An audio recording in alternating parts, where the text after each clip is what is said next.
우리 경제에서 가계부채의 위험 요소 중 하나로 주택담보대출이 지적되곤 합니다. 주택담보대출은 주택을 담보로 해서 차입을 받는 구조인데 이로 인해서 소위 부채의 악순환을 유발할 수 있기 때문입니다. 부채의 악순환을 해결하는 방법으로 다양한 정책들이 제안되고 있습니다. 그 중에서 시장 친화적이고 유인 부합적이라고 여겨지는 주택가격지수 연계 모기지에 대해 살펴보겠습니다.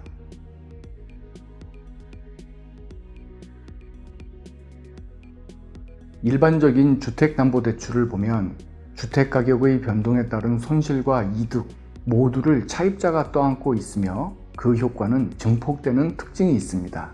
즉, 주택담보대출을 차입한 가게는 주택가격 상승기에 높은 수익률을 기대하는 반면 주택가격 하락기에는 수익률 하락의 위험에 노출되어 있다고 요약할 수 있습니다.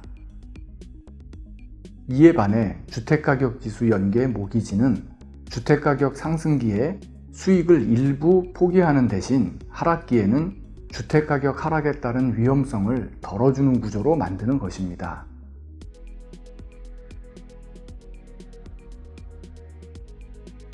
구체적으로 주택가격이 하락할 때 상환 부담을 줄이고 상승할 때는 상환 부담을 상승시키는 방식은 책임 분담 모기지 또는 공유형 모기지라고 부릅니다.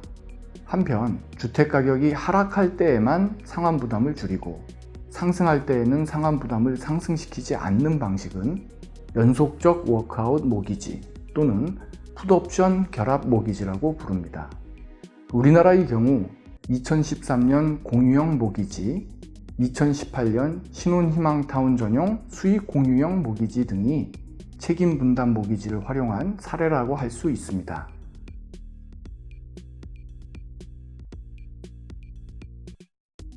주택가격지수 연계 모기지의 경제적 편익으로는 첫째, 가계 순재산의 변동성을 축소시켜서 가계의 기대 효용을 증가시키는 효과를 생각할 수 있습니다.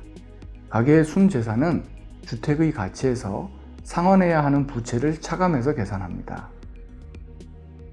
일반적인 주택담보대출은 부채 원금이 고정된 상황에서 주택의 가치 변화가 고스란히 순재산의 변화로 이어집니다. 그런데 주택가격지수 연계 모기지는 주택 가치의 변화와 함께 부채가 가치 조정되도록 함으로써 순재산의 변동성이 줄어듭니다. 둘째, 금융회사의 무분별한 대출을 억제하는 효과가 있습니다. 주택가격 연계 모기지를 취급한 금융회사는 주택가격이 변화할 때 자신의 자산도 변화하게 됩니다. 즉, 주택가격의 등락이 금융회사의 손익에 직접 반영됩니다. 따라서 금융회사는 이 모기지를 취급할 때 담보가치의 산정, 주택가격의 변화 양상을 감안해서 보다 신중하게 심사하게 될 것입니다. 셋째, 주택가격의 자기실현적 특성에 의한 가격 변동을 줄여주는 효과가 있습니다. 여기서 자기실현적 특성이란 많은 사람들이 주택가격이 상승 또는 하락할 것이라고 기대를 할 경우 실제로 그 기대가 실현되는 것을 말합니다. 이로 인해서 주택시장의 변동성이 증폭될 수 있습니다. 주택가격지수 연계 모기지는 이러한 변동성을 줄여주어서 시장 안정성에 기여할 수 있습니다.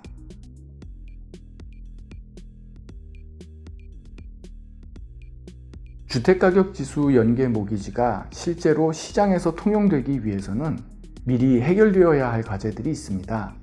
첫째, 주택가격의 상승과 하락을 합리적으로 반영할 수 있는 적절한 가격지수가 개발되어야 합니다. 둘째, 주택가격지수를 중거자산으로 하는 파생상품 시장도 필요합니다. 주택가격지수 연계 모기지는 주택담보대출에 주택가격지수를 기초자산으로 하는 파생상품이 결합되어 있는 특성이 있습니다. 따라서 이를 취급한 금융회사는 이러한 위험을 관리하기 위한 시장이 필요할 것입니다. 셋째, 주택가격 관련 보험 상품을 마련하는 방법도 생각해 볼 수 있습니다. 예를 들어 연속적 워크아웃 모기지는 파생 상품 대신 보험 상품을 활용할 수 있기 때문입니다. 주택가격지수 연계 모기지는 주택담보대출과 관련된 부채의 악순환을 해소할 수 있는 방안으로 제시되고 있습니다. 뿐만 아니라 인구 고령화, 출산인구 감소 등으로 인해서 앞으로 주택시장에 다양한 변화가 일어날 수도 있는 만큼 주택가격지수 연계 모기지를 보다 적극적으로 검토해야 할 때라고 생각됩니다.